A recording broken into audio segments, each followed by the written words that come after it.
네, 이원재 끝내주는 경제 특별한 시간을 마련했는데요. 축구 국가대표 감독 얘기를 좀 해보려고. 이게 경제하고 무슨 상관이 있냐 생각도 하시겠지만 우리나라 축구 감독들이 보이는 리더십, 그리고 우리나라 축구의 수준, 그리고 우리나라 축구협회 수준, 이런 것들이 사실 우리 경제 수준하고 맞물려서 같이 발전하는 게 맞거든요. 근데 사실 뭐 미국 축구도 있고 미국 야구도 있고 우리 프리미어, 영국 프리미어 리그, 뭐 스페인의 프리메라 리가 뭐 이런 거 다 보시잖아요. 그러면 아니 우리보다 훨씬 더 발전해 있는 것 같아요. 근데 경제 수준을 보면요, 우리가 이제 많이 따라잡았거든요. 우리나라가 스페인보다 더 경제 강국이에요. 근데 우리나라는 축구는 아직 선진국이 아닌가, 이런 생각이 들 수 있는 사태가 발생을 해서 박문성 축구 해설위원님 모시고요, 좀 이렇게 그 사태에 대해서 말씀 나누면서 우리나라가 선진국이 되려면 뭘 바꿔나가야 될까, 요 고민 좀 같이 해보려고 특별히 모셨습니다. 박문성 위원님 모시겠습니다. 안녕하세요. 네, 안녕하세요. 네, 네. 저는 언론에서 너무 많이 뵈가지고 아닙니다. 영광입니다. 이렇게 모시게 돼서. 귀한 자리 불러주셔서 고맙습니다. 아이, 별 말씀을요. 저기 지금 유튜브도 운영하시고 또 축구 현안에 대해서도 발언 요즘 많이 하시는 것 같아요. 단순히 해설만 하시는 게 아니고. 네, 뭐 주말에는 또 K리그 현장 중계도 하고, 네네네. 또 평상시에는 또 여러 저 유튜브도 있고. 달순의 라이브인가요? 네네. 그래서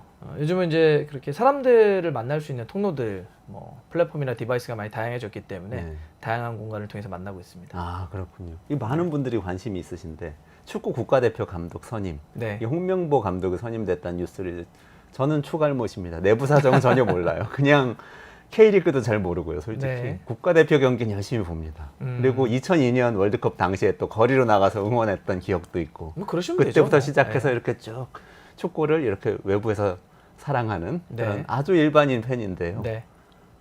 이 감독 선임하고 관련해서 지금 굉장히 논란이 많잖아요. 왜 그런 거죠? 뭐 가장 편하게 말씀드리면 약속을 지키지 않았던 거죠. 아, 그러니까 5개월 동안 무슨 이야기를 계속했냐면 좋은 외국인 감독을 데려오겠다. 그러니까 5개월이라고 하는 시간을 초유에 끌 수 있었던 명분이었어요. 원래는 이렇게 오래 안 걸리죠. 만약 회사에서 중요한 직책이 어디가 빠졌어요. 그 사람을 새로 데려와야지 회사가 돌아가지 않겠습니까? 그걸 무려 5개월을 끈 거예요. 그러면 아마 일반적인 회사면 난리가 났겠죠. 그렇죠. 그리고 그 사람을 이 자리를 빨리 뽑아 라고 했는데 그 못 뽑은 사람에게 책임을 묻겠죠. 그렇죠. 근데 5개월을 끌었어요. 근데 그 5개월 끌을 때 말씀드렸던 것처럼 외국인 감독 뽑겠습니다였는데 결과적으로는 국내 감독이 됐죠. 전 국적이 중요하다는 말씀을 드리는 게 아니에요. 약속을 못 지켰지 않습니까? 그러면 못 지킨 거에 대해서 예를 들면 뭐 좀 책임 있는 사과를 한다든지 뭐 이유를 좀 속 시원하게 설명을 해야 되는데 그런 것 없이 자 새로 뽑았으니까 갑시다. 끝. 이러니까 결과도 결과지만 네. 그 중간에서의 과정과 절차가 너무 이렇게 말이 돼? 이거 너무 상식적이지 않지 않나? 라고 해서 지금 많이 들끓고 있는 거죠. 그게 왜 그렇게 된 겁니까? 책임 있는 사람이라고 하셨는데 책임 있는 사람이 또 누굽니까? 이런 구조도 좀 설명해 주시면 좋을 것 같아요. 책임 있는 사람이라고 한다면 정점으로 놓고 보면 정몽규 회장이 맞죠. 축구협회장. 축구협회장을 끌어가고 있기 때문에. 그러니까 이게 참 저는 그래서 무능력하다 일단 이렇게 생각해요. 그거는 이제 회장을 포함해서 전체적인 리더십이. 그러니까 5개월 동안 100명 가까운 외국인 감독을 만났다고 해요. 그런데 이렇게 끌릴 일인가 싶기도 하고, 그다음에 속 시원하게 어떤 뭐 감독을 어떻게 만났다라고 하는 해명이나 설명도 없고요. 네. 그러면 무능력했죠. 근데 결과적으로 안 되지 않았습니까? 그럼 책임을 져야 되는데 책임 안 지면 무책임하죠. 무능력과 무책임이 다 두 가지가 따르다 보니까 결국 이런 사태가 벌어져 버리는 거죠. 아, 그렇군요. 해설위원을 굉장히 오래 해오셨잖아요. 네. 몇 년 하셨죠? 20년 좀 넘겨간 것 같아요. 23, 4년? 아, 23, 4년. 네네네. 지금까지 국가대표 이 감독 선임이 이번하고 좀 달랐었나요? 어떻습니까? 전체적으로 보면 이번이 어떻다고 평가할 수 있어요? 전 세계적으로 유례를 찾아볼 수 없어요. 이런 식의 네. 선임이란 게. 그러니까 5개월 동안 감독, 그러니까 뭐 그냥 지금 국가대표 경기가 없거나 뭐 특별한 시기가 아니어서 그냥 둘 수는 있겠지만 필요한데 5개월 이상을 못 뽑았던 적은 없습니다. 그것도 중간에 임시 감독을 2번이나 쓰는 것도 이례적이었고요. 다 지금 새로운 역사를 안 좋은 의미에서 새로 쓰고 있는 거죠. 네. 이번에 절차를 좀 자세하게 좀 들여다 봐주시면 좋을 것 같은데, 이임생 기술총괄이죠? 대한축구협회 기술총괄. 기술이사? 뭐 이렇게 기술이사. 불러도- 네네. 기술이사는 본인한테 권한이 다 있었고 투명한 절차를 거쳐서 선임했다 이렇게 얘기는 하고 있는데 어떻게 보세요? 그 이제 브리핑 기자회견을 할 때 이임생 이사가 계속 이렇게 얘기합니다. 뭐라고 하냐면 제가 모든 걸 결정했습니다. 제 책임입니다. 제가 했습니다. 제가 했습니다. 제가 했습니다. 협회장은 여기 관여되어 있지 않습니다. 제가 했습니다. 그걸 너무 강조하더라고요. 우리가 이야기할 때 수사적으로 보면 강한 부정은 긍정이죠. 너무 강하게 협회장은 여기에 들어와 있지 않습니다. 제가 모든 걸 결정을 했습니다. 자꾸 강조를 해요. 왜 그렇게까지 강조를 하지? 그리고 물론 저는 형식과 절차상은 마지막 단계에서는 뭐 기술이사, 그러니까 이임생 이사가 결정을 하는 구조로 갈 수는 있지만 누가 보더라도 이것은 이미 다 짜여진 각본대로 갔다라고 마지막엔 봐야 되거든요. 기술이사가 이 중요한 5개월 동안 끌었던 이 외국인 감독 혹은 감독 선임 문제를 그 일주일 만에 자기 힘으로 딱 끝내서 이걸 결정한다? 이건 상식적으로 받아들일 수가 없는 일이에요. 그런 구조가 아닙니다. 그리고 이미 축구협회 정관이라는 게 있지 않습니까? 거기도 전력강화위원회라고 하는 그 조직이 추천을 하면 이사회가 결정한다고 되어 있어요. 기술이사가 어떤 걸로 결정을 할 수 있습니까? 결정할 수 있는 권한 자체가 없어요. 물론 이임받았다고 얘기를 하죠. 하지만 이임받았다고 하더라도 그렇게 마지막에 신속하게 된다? 5개월 동안 끌어왔던 걸? 그러면 그전에 왜 못했나요? 라고 물어본다면 대답 못할 겁니다. 아, 그렇군요. 그러니까 박주호 기술위원이죠. 그러니까 전력강화위원이라고 전력강화위원. 박주호 위원은 본인은 또 몰랐다고 하는데 박주호 위원도 그 선임 과정 안에 들어있는 분 아닌가요? 그렇죠. 전력강화위원으로 활동을 했기 때문에. 그래서 뭐 그 내용을 그동안 어떤 일이 있었는지에 대해서 뭐 공개 혹은 폭로 이런 걸 했고 축구협회는 또 이거에 따라서 뭐 법적 대응을 하겠다. 왜냐하면 비밀 유지 조항이 있는데 그걸 공개했다는 것 때문에 지금 이렇게 하고 있는데, 그러니까 박주호 위원이 얘기했던 핵심은 전력강화위원회가 사실상 파행적으로 운영됐고 그 파행의 핵심은 여기서 실제로 뭔가 논의돼서 올라가는 구조라기보다는 자기 느낌은 계속 어딘가에서 탑다운으로 오더가 떨어지는 느낌이었다라는 거예요.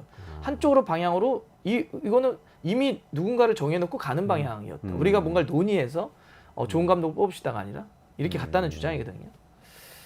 뭐 디테일하게 들어가면 여러 가지 얘기를 해볼 수 있겠지만 최소한 지난 5월에 제시마시 감독이라고 하는 감독을 협상을 하다가 끝납니다. 깨져요. 제시마시 감독은 캐나다 감독으로 가고 그 5월 그 깨진 다음에 지금까지 한두 달 요 사이에는 실질적으로 그러니까 처음부터 홍명보 감독으로 딱 정해놓고 간 건 아닐지 몰라도 그 5월 이후에 최근에 한두 달은 어느 정도는 홍명보 감독을 좀 생각하면서 방향을 틀었다. 이렇게 보는 게 맞습니다. 그러니까 박주호 의원도 얘기하는 게 아니 다 열어놓고 얘기를 하자고 그랬는데 마지막에는 어떤 이야기를 하는 것도 의미가 없더라.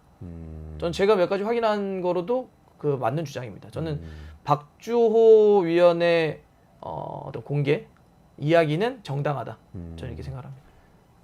원래 절차상으로 보면 그럼 전력강화위원회에서 논의해서 여러 가지 아이디어를 내면 그걸 기술이사가 결정을 하게 돼 있는 이런 논의 구조로 돼 있습니다. 아니요, 기술이사는 그런 권한이 없다니까요. 그래요? 없고요. 그러니까 그런 권한을 원래 축구협회장한테 그러면 최종 권한이 있는 건가요? 사실상 그렇죠. 이사회가 추진하겠죠. 딱 도장을 찍게 돼 있어요. 그러니까 전력강화위원회는 추천만 할 수 있어요. 근데 지금 구조를 보면 추천만 할 수 있는 전력강화위원회들에게 위임을 받아서 자기가 결정했다 그러잖아요. 그 자체도 해석해봐야 되는데 문제가 있죠. 그렇죠. 결정할 수 있는 권한이 없다니까 전력강화위원회가. 근데 거기서 어떤 권한을 받아서 그 결정을 할 수 있죠. 제가 이렇게 한 말씀드릴게요. 그 이임생 이사가 마지막에 홍명보 감독으로 우리가 홍명보 감독을 뽑았던 8가지 이유. 갑자기 왜 8가지가 나온지 모르겠습니다. 그 전에 원래 우리가 좋은 감독을 뽑기 위한 원칙을 세워놨었어요. 이 기준에 맞는 감독, 그러니까 예를 들면 뭐 세계적인 축구, 우리 한국 축구에 맞는 뭐 이런 몇 가지 원칙을 세워놨습니다. 이거에 부합하는 감독을 뽑겠다. 우리가 어떤 사람을 뽑을 때 인사 기준을 설정해 놓고 그거에 부합하는 인사를 뽑지 않습니까? 처음에 그렇게 설정해 놨죠. 근데 갑자기 이 인사 기준이 싹 사라지고 홍명보 감독을 선임한 다음에 8가지 이유가 들어옵니다. 근데 누가 보더라도 그 8가지 이유는 이 8가지 기준을 세워놓고 이거에 가장 적합한 사람이 홍명보 감독이었습니다가 아니라 홍명보 감독을 선임해 놓고 왜 이 사람일 수밖에 없냐는 이유를 마지막에 껴맞추는 방식으로 8개를 만들어버린 거라는 게 저는 딱 보면서 저건 누가 보더라도 그렇게 읽힐 수밖에 없는 걸. 그러니까 뭔가 뭐라고 할까요? 마지막에 뭔가 만들고 싶었어도, 네. 그러니까 우리가 뭐 예를 들면 보여주고 싶었어도, 쇼잉을 하고 싶었어도 잘 좀 하지 차라리. 그 쇼잉마저도 못 하는구나. 그 8가지 이유를 들어보면 너무 당혹스러워요. 예를 들어서. 어떤 것들인가요? 그러니까 예를 들면 뭐 저희 축구 쪽에 있는 사람들끼리는 할 수 있는 얘기인데, 첫 번째가 예를 들면 뭐 홍명보 감독이 빌드업 1등이었다 이렇게 얘기를 해요. 빌드업이라는 게 축구를 뒤에서부터 이렇게 막 만들어 나가는 축구를 빌드업 한다고 합니다. 네. 빌드업은 1등이라는 개념이 없어요. 빌드업은 2등이라는 개념이 없어요. 그냥 스타일입니다, 스타일. 그러니까 우리가 건축물을 가는데 빌드업의 1등이라는 게 없잖아요. 예를 들면 빌딩을 질 때와 한옥을 질 때는 기초 공사를 하는 게 다르겠죠. 다른 것만 존재하는 거예요. 그러니까 예를 들면 뭐 홍명보 감독은 이런 빌드업 스타일을 갖고 있고, 누구는 이런 빌드업 스타일을 갖고 있다. 긴 볼을 쓴다, 짧은 볼을 쓴다, 공간을 쓴다, 사람을 쓴다, 이렇게 얘기하면 되는 겁니다. 빌드업 1등이라는 개념이 없어요. 근데 그걸 쫙 맞추는 거예요. 그리고 나머지 또 그 8가지 기준 중에 보면 이런 게 나와요. 뭐 우리 어린 선수들을 키울 수 있는 감독, 우리 한국 선수들을 뭐 오랫동안 지켜볼 수 있는 감독. 이 기준은요, 이 기준대로 하자면 외국인 감독은 아예 올 수 없는 기준이에요. 그러네요. 네. 그러니까 누가 보더라도 홍명보 감독을 픽해놓고 만든 8가지 기준. 어떻게 이렇게 하냐는 거예요. 너무 답답하죠. 근데 처음에 외국인 감독을 선임하겠다고 했던 거는 그 이유가 있었을 거 아닙니까? 그때는 어떤 이유였었나요? 어떻게 보세요? 뭐 저는 기본적으로는 국적 자체가 그렇게 중요하지 않다고 봐요. 본질적으로는. 네. 당연히 능력이 있는 감독이 오면 되겠죠. 자, 능력이라고 한다면 지금 우리는 국가대표팀의 핵심은 어쨌든 월드컵. 매서의 좋은 성적이지 않습니까?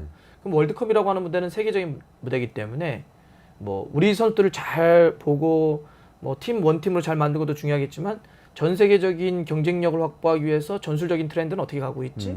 이것도 흐름을 잘 이해해야 되겠죠. 이 부분에 있어서는 아직은 조금 더 외국인 감독이 앞서 있지 않나? 라고 하는 문제의식이 있었고, 그런 지적들이 있었죠. 실제 우리가 카타르 월드컵에서 포르투갈 출신의 벤투 감독이 그런 어떤 전술적인 트렌드를 잘 읽었기 때문에 16강이라는 그리고 또 좋은 경기 내용이 있었죠. 그래서 끝나고 나서 그럼 외국인 감독으로 가야 되지 않겠냐. 그래서 데려온 게 지금 클린스만. 그 이후에 지금까지 온 건데, 그러니까 사실 비단 제가 또 드리고 싶은 말씀 중에 하나는, 지금 뭐 자막으로도 능력이 없다, 졸속이다 이렇게 얘기를 하는데, 저는 본질적으로는 리더십의 문제라고 봐요. 축구 지금 리더십. 한국 축구와 대표팀과 행정을 끌어갈 수 있는 리더십을 갖추고 있는가? 무슨 얘기냐면, 지금 5개월 동안 이렇게 자기 말도 스스로 못 지키고 결과적으로 국내 감독을 선임했던 요게 단일한 독립된 하나의 사건인가? 그러니까 이번만 잘못한 건가? 아니라는 거죠. 네, 아닐 수 있겠네요. 그렇죠. 이번만 잘못한 것이 아니라 바로 직전에 클린스만 사태가 벌어졌습니다. 그렇죠. 그 사이에 뭐가 있냐면 파리 올림픽 본선에 축구가 40년 만에 진출하지 못합니다. 그렇죠. 네. 또 그 전에는 그 승부조작했던 그 승부조작 범들, 이런 사람들을 기습 사면을 해요. 아주 비겁한 방식으로. 이게 최근에 1년 동안 나타났던 문제점들입니다. 자, 이렇게 수많은 문제점들이 좀 이어지지 않습니까? 쫙 이어지고 있는 그런 흐름인데, 그러면 하나의 문제가 딱 벌어졌을 때 이거 실수했네. 이번에 좀 잘못했네 할 수 있겠지만 1년 동안 비슷한 문제들이 계속 거듭됐다? 이건 본질적으로 리더십이 부족한 거죠. 전 그래서 세상이 달라졌지 않습니까? 이제 기업이나 이런 것도 전 세계적인 어떤 흐름들, 그리고 우리가 어떤 국제적인 무대에서 경쟁력을 구하려고 한다면 달라진 세상만큼의 달라진 리더십이 좀 필요한 것처럼, 지금 우리 축구 환경이 너무 많이 달라졌어요. 아까 좀 말씀해 주실 때 우리가 스페인보다 지금 규모도 올라가잖아요. 경제 수준도. 그러면 그거에 맞는 리더십이 와야 되는데, 여전히 옛날 리더십이 좀 우리를 형성하고 있는 거예요. 대기업 총수가 자기를 광을 내기 위해서, 하기 위해서. 그러니 돌아가지가 않죠. 여기 와서 저는 주 5일 동안 열심히 일을 하는, 연봉 많이 받는 전문 CEO가 왔으면 좋겠어요. 축구협회를 운영하는 리더가 그렇게 그럼요. 바뀌는 거죠. 원래 근데 대기업 재벌 총수가 이렇게 맡고, 예전에 정몽준 회장이 맡고 그랬던 거는, 그분들이 어쨌든 재정적으로 뭔가 후원을 많이 할 거다, 또는 돈을 많이 끌어올 거다, 이런 기대 때문인 건 아니었나요? 정확한 말씀이시죠. 그러니까 저는 한국 축구를 이렇게 길게 보면 우리가 예전에는 국가 권력이 축구협회를 이끌었던 시절이 있습니다. 왜냐하면 그건 이제 한 50년, 60년대 특히 60년대 그랬는데 북한하고 대치돼 있으니까 네. 북한에게 축구로도 지면 안 되죠. 네. 그러면 우리가 국가적으로 해서 왜냐하면 그때 66년에 북한이 잉글랜드 월드컵에서 8강을 해요. 맞아요. 뒤집어진 네. 거죠. 왜 북한은 월드컵에서 8강 하는데 우리는 월드컵도 못 나가? 그럼 어떻게 해야 돼? 그랬더니 국가가 끌어갑시다. 네. 그래서 실제로 그렇게 했었고요. 근데 그 이후에 70년, 80년을 거치면서 경제 성장을 하죠. 그러니까 이제 남북한의 어떤 대치보다는 경제 성장이라고 하는 걸 통해서 우리가 우월하게 갑니다. 네. 그러니까 축구 쪽이나 스포츠 쪽이 이런 판단을 하죠. 그러면 대기업이나 뭐 총수 이런 분들에게 돈을 좀 받아서 자리 하나 드리고 돈을 받아서 우리가 한번 좀 끌어가 보자. 우리도 네. 돈이 돌게 해보자. 그 시기 그래서 축구협회도 김우중, 네. 정몽준, 정몽규 대기업 총수들이 오죠. 그건 우리가 좀 돈이 없을 시절이었어요. 근데 지금은 축구협회 예산이 1,000억이 넘습니다. 그리고 여기 갖추고 있는 활용을 할 수 있는 우리의 자산들이 손흥민입니다. 네. 이강인, 황희찬, 그렇죠. 김민재, 뭐 이재성 너무 좋은 선수들이 많아요. 유럽파들이 10명이 넘습니다. 이런 선수들을 마케팅적으로 활용만 하더라도 돈을 어마어마하게 벌 수가 있어요. 세상이 지금 우리는 국가가 끌어갔던 시대, 총수가 끌어갔던 시대를 넘어서 새로운 어떤 시대, 여기 스스로 돈을 벌 수 있는 시대. 그러면 일주일에 지금 한 번 나오시거든요. 현재 정몽규 회장 일주일에 한 번 나오고 뭐 급하면 한두 번 더 나올 수는 있겠죠. 기본적으로 한 번 정도 나와요. 다른 일 때문에 바쁘실 거 아니겠습니까? 네.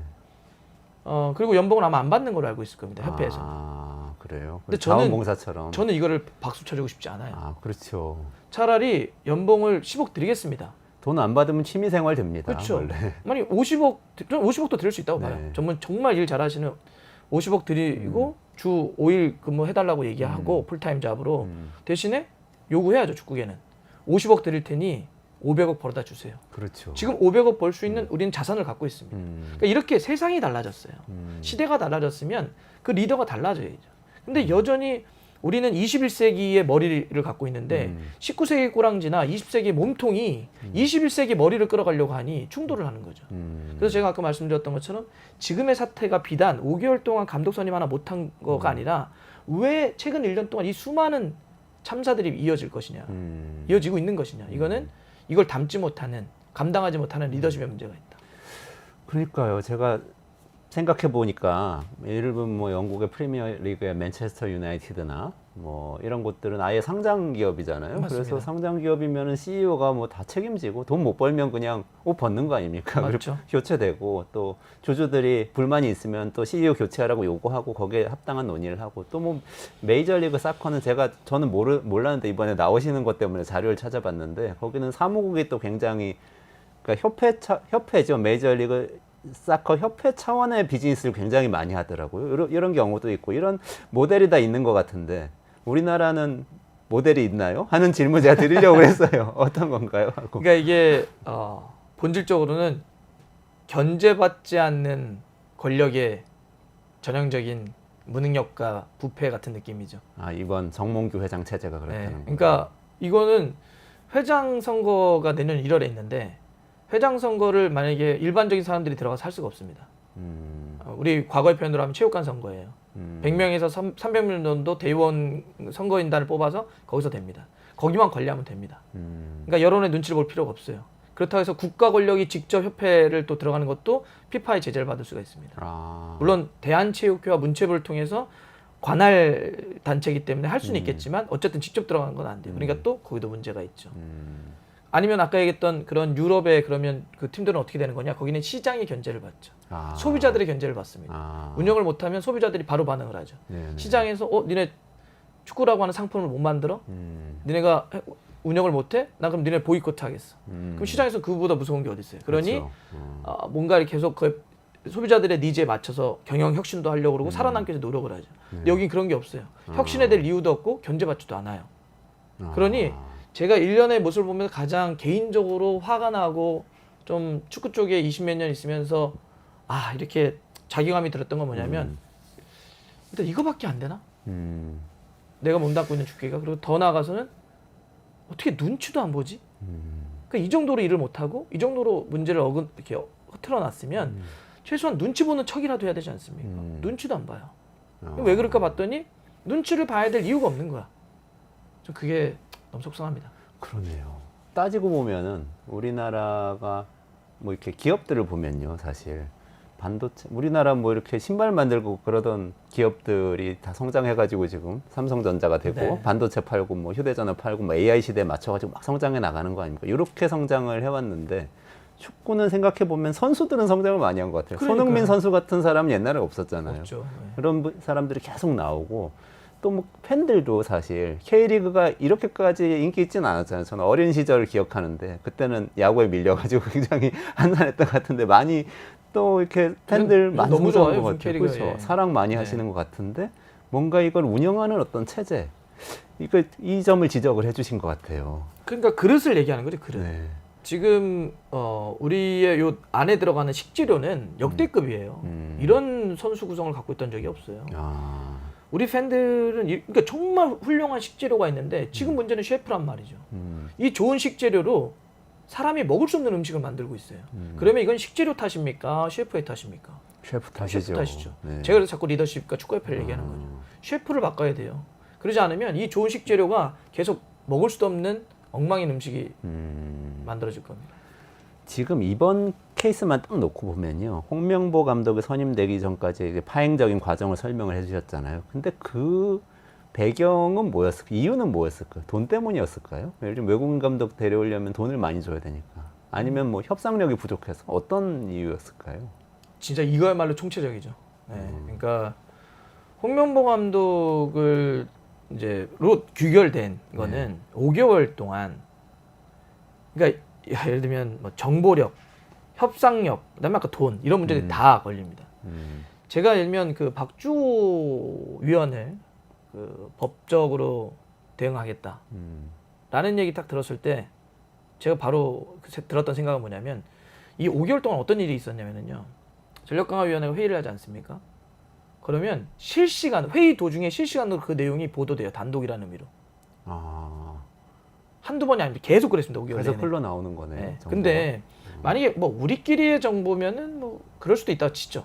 근데 이거는 내가 누군가를 만나고 얼마의 돈으로 만날 거다라고 하는 그런 정보들이 다세요. 아, 그 협상 정보는 세면 안 되는데 진짜. 그렇죠. 불리해지잖아요. 항상. 그 정확하게 그 얘기입니다. 그러니까 우리가 예를 들면 만나는 쪽 입장에서는 그래? 아, 날 그 정도 조건으로 만나려고 하는 거야? 아, 그 정도가 준비되어 있어? 그럼 여기는 패를 알고 싸우는 거고 그렇죠. 네. 그쪽이 그러니까 블러핑이 가능하죠. 뻥카를 칠 수 있습니다. 근데 우린 칠 수 있는 게 없어요. 왜냐하면 패를 다 까고 포커를 치는 거거든요. 그렇게 5개월 동안 그 실시간으로 정보를 공개했던 거에 대해서는 조치를 취하거나 혹은 그 유출했던 사람들을 뭐라고 하거나 한마디도 하지 않다가 모든 게 끝나고 이제 자기의 소회를 밝혔던 박주호 위원회에 대해서는 법적인 대응을 하겠다라고 얘기하는 거는 이건 어불성설이죠. 앞뒤도 바뀌었고 말도 안 되는 겁니다. 그러네요. 네. 아, 그러니까 정보에서도 뒤졌고 돈도 부족한 건가요? 지금 그렇죠. 협회는? 돈도 예를 들어서 일단 크린스만 정말 얘기하고 싶지 않지만 좀 최악의 감독이었는데 네. 사실 그것도 픽한 것도 결국 축구협회였고 네. 회장이었으니까 크린스만 감독 오면서 어쨌든 해임을 했고 해임을 하면 자녀 연봉을 줘야 됩니다. 아, 우리가 위약금이라고 표현하는데 그건 네. 자녀 연봉 다 줘야 되거든요. 그 돈 100억 가까이 썼다는 거죠. 아, 그다음에 지금 천안에 원래 우리가 파주에 국가대표 훈련장이 있는데 그걸 천안으로 이전하고 있습니다. 건립 비용이 들어가죠. 아, 그래서 여러 가지로 지금 돈이 막 쓰인 거예요. 돈이 막 쓰이니까 정작 중요한 새로운 감독 선임하는 데는 돈이 부족하다고 얘기하는 거죠. 아, 그래서 저희가 얘기했던 게 그러면 이 문제를 일으켰던 그 원인 중에 하나도 축구협회장이니까 사죄를 털던지 어떻게 하라 이런 주장을 했었고 그래서 일부 돈을 그 현대산업개발인가요? 그 네. 거기 회장이기도 하니까 거기가 축구협회를 후원하는 계약으로 해서 얼마를 넣은 거긴 있는데 네. 그것도 턱없이 부족하죠 지금. 아, 아니 사실은 대기업 총수, 재벌 총수한테 이런 일을 맡기는 거는 이럴 때 한번 뭔가 사재를 털어서라도 문제를 해결하라 이런 뜻이 있었을 것 같은데요. 예전 같으면. 뭐 예전 같으면 옛날식 그러는데 사고방식인지 저는 이제 모르겠지만. 저는 그런 걸 해달라고 바라고 싶지도 않아요. 네. 이제 아까 했던 것처럼 그만하셨으면 좋겠어요. 그냥 그리고 그 자기 자꾸 호주머니에서 돈 꺼내가지고 메우는 건 네. 한계가 있지 않습니까? 네.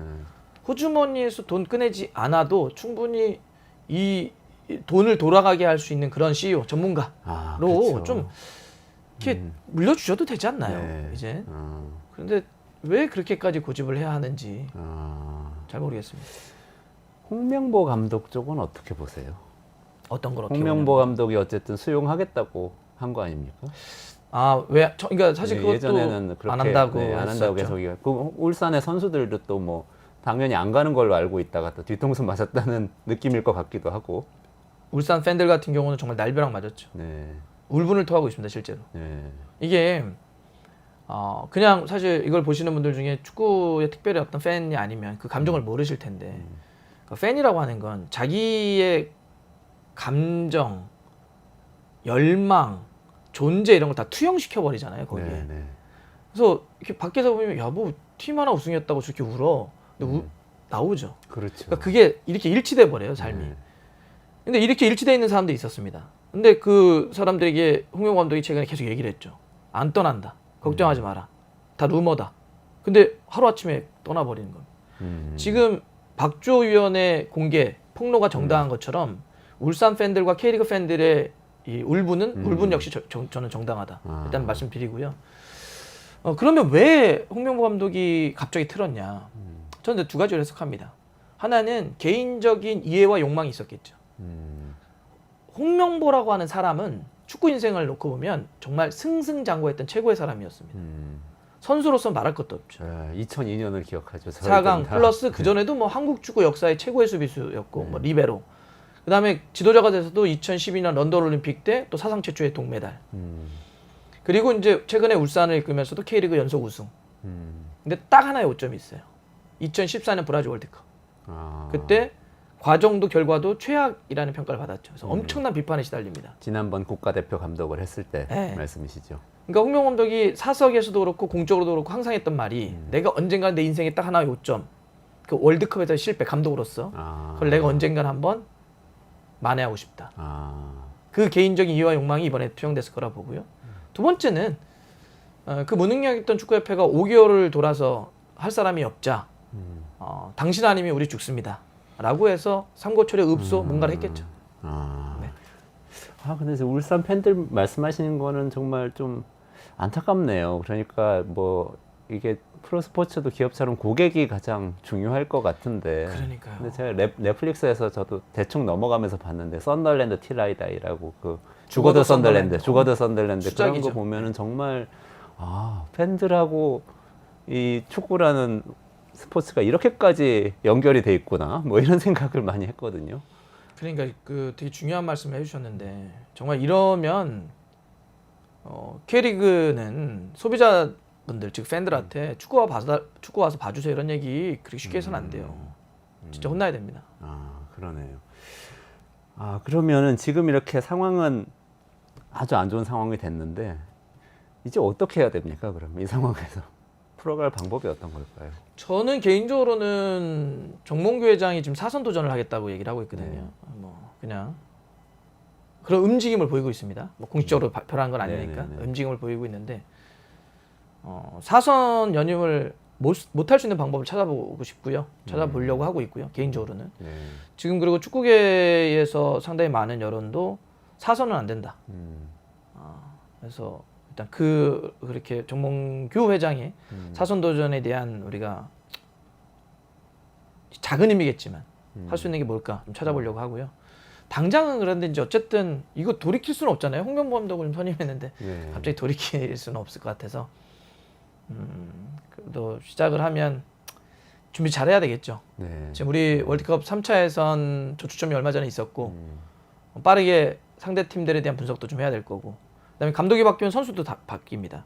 내가 하고 싶은 축구에 따라서 선수 구성이 달라지기 때문에 선수도 좀 찾아봐야 되고 본질적으로는 우리가 월드컵 지역 예선 통과하는 거 걱정하지 않잖아요. 특히나 이번 월드컵은 48개로 국가가 늘어났습니다. 피파가 늘렸어요. 그래서 아시아에 주어진 티켓도 8.5장으로 늘었습니다. 우리 예선 통과 걱정 안 하셔도 돼요. 근데 문제는 우리가 본선에서 어떤 경기 내용과 결과라고 한다면 연구 많이 하셔야 될 겁니다. 홍명보 감독도. 세계적인 지금 흐름이나 경쟁력을 어떻게 확보할지 그것도 이렇게 어수선한 분위기 속에서 저는 갈 길이 험난할 거라 봅니다. 축구에서 이거 정말 문외한이라서 여쭤보는 건데 감독이 승부나 팀 운영하고 관련해서 갖고 있는 비중이랄까요? 그게 어느 정도나 될까요? 기업에서 CEO가 갖고 있는 건 어느 정도 되나요, 혹시? 기업의 CEO는 절대적이죠. 물론 근데 아주 안정돼서 그냥 자동으로 돈을 버는 기업들이 있어요. 삼성생명 뭐 이런 기업들은 CEO 비중이 굉장히 낮고요. 근데 그렇다고- 굉장히 최첨단의 기업일수록 CEO 비중이 굉장히 큽니다. 똑같습니다. 축구도. 아 그래요. 그러니까 요즘 축구를 감독의 노름이라고 얘기를 하죠. 그러니까 이것도 이제 시대가 좀 더 달라져서 그러는데 예전에 축구는 아마 한 번쯤 볼을 차보셨죠. 네, 그럼요. 학교건 뭐 네, 친구들이건. 그때 동네에서 볼 차면 뭐 전술 짜놓고 안 하잖아요. 네. 그냥 뛰잖아요. 옛날 축구가 그렇게 했죠. 옛날 축구는. 음. 그래서 그냥 전술이라고 하는 특별히 패턴이나 약속 없이 하기 때문에 개인 능력이 중요해요. 동네에서 볼 차면 빠르거나 키 큰 선수 있으면 이기는 것처럼. 네. 그러니까 옛날에는 돈을 어디다 투자했냐 그런 개인 능력을 갖고 있는 사람을 선수를 뽑는 데 돈을 썼어요. 왜냐하면 그 네. 선수가 있으면 이기니까. 네, 근데 축구가 점점 진화하죠. 네네. 이기려고 모든 방법을 동원하죠. 그러면 어떻게 싸워야 되느냐? 한 명 갖고는 못 싸우죠. 그러니까 더 이기기 위해서 11명이 모든 힘을 집중시킵니다. 네네. 그럼 11명이 싸우게 하려면 약속과 전술과 패턴을 만들어야죠. 아. 그걸 누가 만드냐? 감독이 만들죠. 아. 그래서 감독이 못 만들면 콩가루가 돼버립니다. 아. 그래서 원래 축구가 팀워크가 중요하긴 하지만 현대 축구는 더더욱 중요하죠.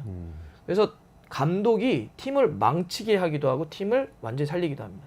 예를 들어서 박지성 선수가 뛰었던 맨유라고 하는 팀이 있죠. 네네네. 거기 퍼거슨 감독이라는 사람이 있었습니다. 퍼거슨 감독이 물러난 다음에 10년 넘게 헤매고 있어요. 아. 왜 헤매지? 근데 10년 동안 얼마 전에 BBC에서 나온 자료인데 10년 동안 맨유라고 하는 팀이 선수를 영입하는 데 쓴 돈이 거의 2조에 달한다고 그래요. 선수 영입 비용으로만. 아 그래요. 그러면 10년 동안 선수 영입 비용으로만요. 네. 다른 거 선수엔 말고. 돈을 많이 쓴 거네요. 어쨌든. 근데 그렇게 돈을 조 단위로 돈을 퍼부었는데도 왜 맨유가 안 되지? 이유는 하나예요. 퍼거슨이 없어서 그래요. 아. 즉 그런 리더가 없어서 그래요. 감독의 역할은 지대합니다. 정말 절대적이네요. 네. 그러니까 기업으로 따지면은 사실 기업이 아주 영세한 초기에는 엔지니어 한 명만 있으면 되거든요. 좋은 제품 만들면 되니까. 맞아요. 근데 이게 기업이 좀 커지기 시작하면 이게 지금 반도체를 하는데 뭐 HBM을 해야 되는 건지 AI 쪽으로 가야 되는 건지 아니면 옛날 PC에 맞춰야 되는 건지 막 이런 거를 전략적으로 결정을 하는 게 이제 엔지니어 한 명이 물건 잘 만드는 것보다 훨씬 중요해지거든요. 맞아요. 그런 단계에 이르렀다고 볼 수도 있겠네요. 그렇죠. 그런 시대가 달라진 거죠. 그런 맥락에서 축구협회도 선진화해야 되는데 그러려면 리더십이 바뀌는 게 좋겠다. 그럼요. 이렇게 다 말씀 세상이 주시네요. 달라졌으면 다른 리더가 와야죠. 아, 그렇군요. 네, 오늘 좋은 말씀 너무 많이 해주셨는데 이거 정말 우리 경제하고 기업에도 써먹을 말씀이 너무 많은 것 같아요. 명언이 많은 것 아유, 같습니다. 아닙니다. 네, 그래서 오늘 어쨌든 축구계도 잘 정리가 되면 좋겠고 또 그 축구로부터 인사이트를 얻은 우리 끝내주는 경제 시청자분들도 기업 경영이나 투자하시는데 좀 인사이트 많이 얻으시면 좋겠습니다. 이 정도로 마무리해도 될까요? 혹시 네. 더 못하신 아예 말씀 아닙니다. 있으세요? 네. 그러면 오늘 박문성 축구 해설위원님하고 너무 좋은 말씀 나눴는데요. 여기서 마무리해야 될 것 같고요.